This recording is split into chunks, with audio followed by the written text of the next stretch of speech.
Hey beauties, welcome. If you are new here, please subscribe. So today I got some hair from Curlsqueen, and here's everything that's included in the package. They give you a brush, they give you some extra clips. I have clip-ins, and they also give you this little satin bonnet that's reversible.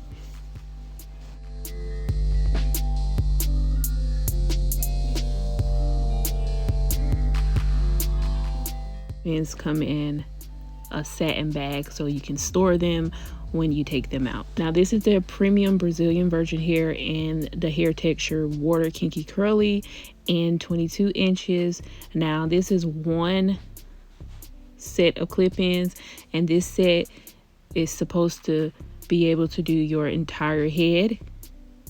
Here's the clip-in after I washed it and defined the curls a little bit.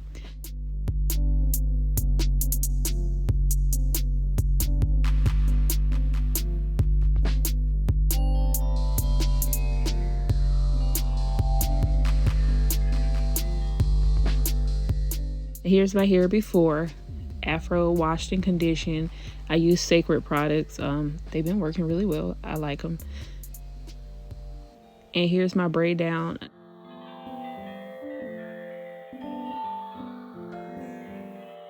With this hair can be washed, conditioned, cut. You can do twist outs on it, bantu knots, you can straighten it, and so much more. It's just like your real natural hair. And this hair can also be dyed or bleached. And this curl pattern is suitable for 3B to 3C or multi-texture hair. And the difference between the kinky curly and the water curly texture is curly texture and water kinky curly texture is both suitable for 3B to 3C texture hair, while water kinky curly texture is also perfect to match for multi-texture hair with both 3B and 3C curl patterns. Is the only brand that have the curl pattern that is multi-textural texture. And if you don't know what multi-texture is, if you're not familiar with it, it's having more than one curl pattern. I'm going to show you a side part, and then I'm going to show you a middle part.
Conceal the clip-ins, I'm going to use the crochet method.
curling products. I'm using Curl Mix's mousse.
But I hope you enjoyed this video. Please like, comment, share, and subscribe if you haven't. And thank you for watching, and I'll see you in my next video. Peace out.